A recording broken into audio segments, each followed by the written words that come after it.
stop right now, because what I'm about to tell you could change how you wake up for the rest of your life. You don't need another year. You don't need another miracle. You need a morning that fights for you. There is something you can drink in the early morning. Simple, powerful, intentional. That forces every toxic pattern, every heavy emotion, every spiritual and mental poison to start leaving your body immediately. Not tomorrow, not one day, instantly. Let me ask you something real. When you wake up in the morning, do you feel clear or do you feel heavy? Do you feel hungry for your purpose or already tired of life? Because the truth is, you don't wake up empty. You wake up carrying yesterday. Yesterday's stress, yesterday's fear, yesterday's doubts, yesterday's emotional toxins. And if you don't flush them out, you drink them right back in. Morning habits shape your destiny because the first actions you take after waking up don't just start your day, they program your identity. When you wake up, your mind is in a highly suggestible state. Neuroscience shows that in the first minutes after sleep, your brain waves are slower and more open to influence. That means whatever you feed yourself emotionally, mentally, and physically in that window sinks deeper than at any other time of the day. If the first thing you do is reach for stress, distraction, or negativity, you're training your nervous system to live in reaction mode. But if you begin with intention, stillness, and purpose, you're training your system to lead instead of follow. Over time, this compounds, not in dramatic ways at first, but in subtle shifts of confidence, clarity, and control that eventually shape the direction of your life. Destiny isn't a mystical force that randomly selects people. It's built through repeated behavior. The body learns what normal feels like based on what you expose it to every morning. If chaos is your morning, chaos becomes your comfort zone. If discipline is your morning, discipline becomes your identity. Your habits are not neutral. They are either aligning you with the life you want or quietly steering you away from it. Every morning is a vote for the kind of person you're becoming. Not a big vote, not a loud one, but a powerful one. A vote cast before the world distracts you, before other people's demands invade your focus, before fear gets a voice. Your future self is created by what your present self repeatedly does when no one is watching. And the earliest moments of the day are when you're most honest with yourself. There's no performance yet, no social mask, no external pressure, just you and your will. That's why morning habits are destiny shaping. They reveal whether you're governed by impulse or by intention, whether you live by reaction or by design, whether your life is something that happens to you or something you actively create. Over time, your mornings become your message to the universe about what kind of life you're ready to receive. The body detoxes most effectively in the early morning because of how your internal systems are biologically timed. While you sleep, your body goes into deep repair mode. The liver, kidneys, and digestive system work through the night to filter waste, balance hormones, and clean the blood. By the time you wake up, your body has collected toxins, metabolic waste, and byproducts of stress that now need to be flushed out. That's why you often wake up with dry mouth, heavy eyes, or a coated tongue. Those are physical signs that your system is ready to release what it processed overnight. Early morning is when your circadian rhythm signals elimination, not consumption. In traditional health systems and in modern physiology, the hours just after waking are when the colon is most active. The body wants to move things out before you load it with new input. When you immediately eat heavy food, caffeine, or sugar, you interrupt this natural cleansing cycle. Instead of clearing waste, the body has to shift gears and start digesting again. That delays detox, slows energy, and creates internal congestion over time. Hydration in the morning is powerful because water becomes the vehicle for elimination. It reactivates the kidneys, thins the blood, stimulates the bowels, and helps the liver move toxins into excretion pathways. When you give your body clean fluids first, you're telling it, finish the cleanup. That's why people who start their day with water, light movement, and calm breathing often feel clearer, lighter, and more mentally focused. Their system isn't overloaded before it's finished clearing yesterday's residue. Detox isn't about extreme cleanses or starvation. It's about timing.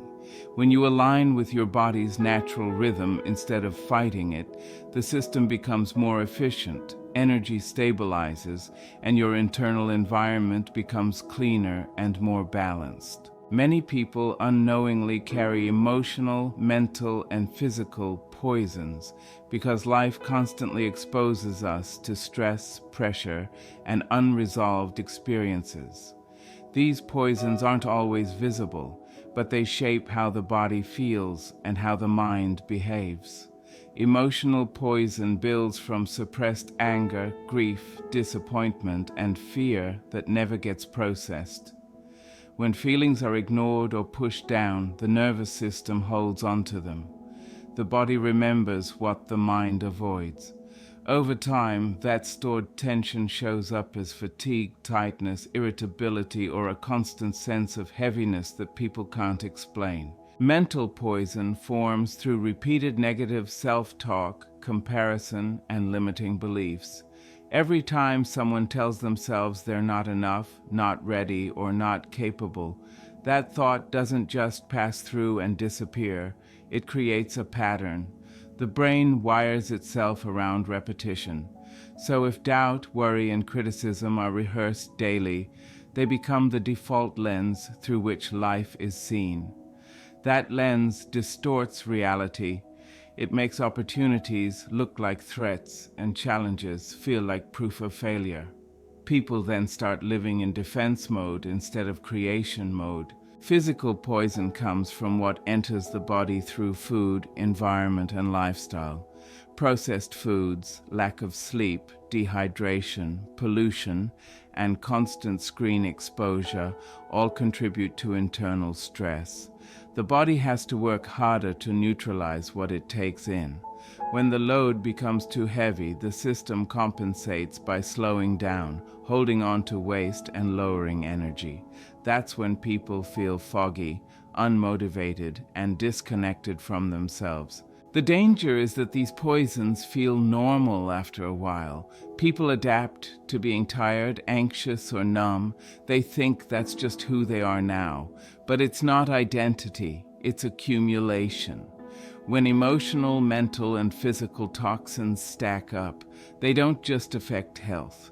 They affect how someone shows up in the world, how they make decisions, and how much life they allow themselves to experience. What you consume first can either heal you or harm you because the first input of the day sets the chemical, emotional, and behavioral tone for everything that follows. When you wake up, your system is open, sensitive, and highly responsive. Your blood sugar is low, your nervous system is just coming out of rest mode, and your mind hasn't yet been flooded with external noise. Whatever you introduce in that state has a disproportionate impact. It doesn't just affect your stomach, it affects your hormones, your focus, your mood, and your sense of control. If the first thing you consume is sugar, caffeine, or heavy processed food, your body gets a shock instead of support. Blood sugar spikes and crashes. Cortisol rises. Your nervous system goes straight into urgency mode. You may feel a quick burst of energy, but it's unstable and borrowed. That kind of start trains your body to rely on stimulation instead of strength. It teaches your mind that you need something outside of yourself just to function. On the other hand, when the first thing you consume is clean, light, and intentional, your system receives a different message. Water, for example, doesn't just hydrate. It activates elimination, circulation, and brain clarity. It tells your body that it's safe to wake up slowly and powerfully instead of defensively. The same goes for what you consume mentally. If your first input is chaos from your phone, news, or social media, your mind absorbs stress before it absorbs purpose. But if your first input is silence, breath, prayer, reflection, or intention, your mind starts the day in alignment instead of reaction. The body and mind don't separate physical and emotional input.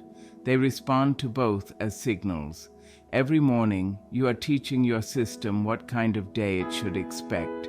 Healing starts when the first thing you take in supports clarity, stability, and self-respect, rather than urgency, noise, and dependence. If this message is hitting you right now, don't just listen, declare something. Drop this in the comments. I choose clarity over chaos, because when you speak it, you start to become it. Spiritual and physical alignment creates real transformation because human beings are not just bodies and not just minds. We are systems where thought, emotion, belief, and biology constantly talk to each other. When one part is neglected, the whole system becomes unstable. Many people try to change their lives by only working on the outside, diet, money, productivity, image, or only on the inside, affirmations, prayer, motivation, mindset. But real change happens when the inner and outer worlds move in the same direction at the same time. When your spirit is strong but your body is weak, your vision has no engine. You may feel inspired, hopeful, and connected to purpose, but without physical discipline, energy, and structure, those ideas never turn into action. On the other side, when your body is strong but your spirit is disconnected, your life can look successful on the surface while feeling empty on the inside. You may have drive, stamina, and focus, but no meaning guiding where that power goes. Alignment means your beliefs, values, habits, and physical behaviors are all saying the same thing. Your body listens to your mind. Stressful thoughts create tension, shallow breathing, and hormonal imbalance. Calm, focused thoughts create steadier heart rhythms, better digestion, and more stable energy. At the same time, your mind listens to your body. When your body is exhausted, inflamed, or overstimulated, your thinking becomes reactive, negative, and scattered. So alignment isn't symbolic, it's biological and psychological. When you treat your body with respect through sleep, hydration, movement, and nutrition, you give your spirit a stable home to operate from. When you treat your spirit with respect through intention, values, and inner clarity, you give your body direction instead of confusion. Transformation happens when your daily actions match your deepest beliefs. If you believe in growth but live in comfort, you feel stuck. If you believe in peace but live in chaos, you feel anxious. If you believe in purpose but live without structure, you feel frustrated. Alignment removes that friction. Your energy stops leaking in different directions. You stop fighting yourself. Your nervous system relaxes because it no longer receives mixed signals. That's when momentum starts, not forced, not frantic, but grounded and powerful.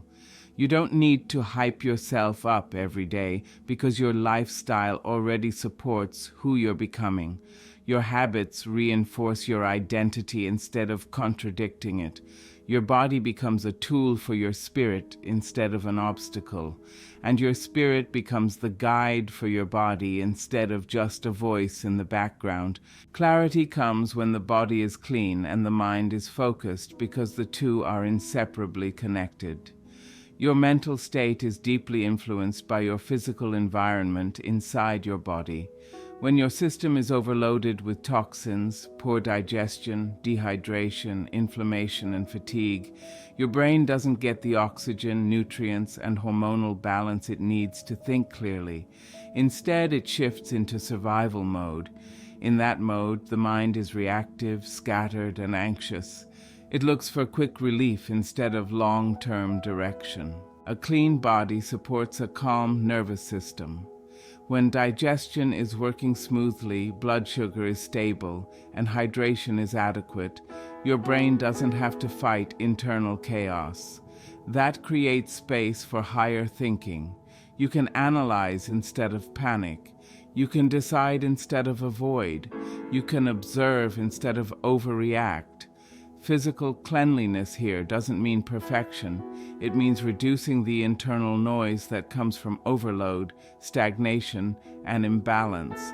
At the same time, focus is what turns physical stability into mental clarity.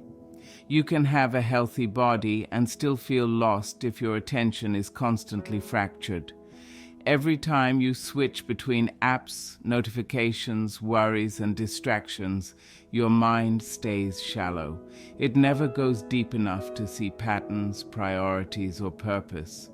Focus is what allows your thinking to become sharp instead of scattered. It's what lets you see what actually matters instead of what's just loud. When the body is clean and the mind is focused, they reinforce each other. A clear system supports sustained attention. Sustained attention leads to better decisions. Better decisions lead to less regret, less stress, and less emotional residue. That keeps the body cleaner and the mind lighter. It becomes a cycle of clarity instead of a cycle of confusion. People often look for clarity in external answers, but most of the fog they experience is internal. It's not that life is unclear.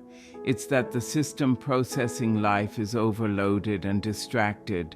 When you reduce what clutters your body and what steals your attention, your natural clarity returns. You don't create it, you uncover it. Small rituals can break big negative cycles because repetition is more powerful than intensity. Most destructive patterns don't start with dramatic choices. They begin with tiny, unnoticed behaviors that get repeated every day. Waking up and immediately checking your phone, skipping water and rushing into stress, avoiding silence, delaying what matters. None of these feel dangerous on their own, but together they build a rhythm of avoidance, distraction, and self-betrayal. Over time, that rhythm becomes identity. A ritual is different from a habit because it carries intention. It's not just something you do, it's something you honor. When you attach meaning to a small action, your nervous system treats it as important. A simple morning glass of water becomes a signal of self-respect. 2 minutes of stillness becomes a signal of control. Writing one sentence about what matters becomes a signal of direction. These signals accumulate. They start to rewrite the story your body and mind tell about who you are. Negative cycles survive on autopilot. They don't need your permission. They just need your inattention. Small rituals interrupt that autopilot. They create a pause. And in that pause, you regain choice. You stop being dragged by yesterday into today. You begin today on purpose.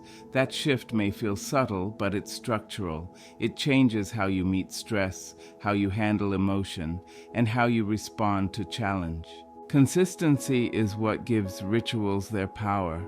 Not perfection, not motivation, just showing up even when you don't feel like it. When you keep a promise to yourself in small ways, your self-trust grows. And self-trust is what weakens old patterns.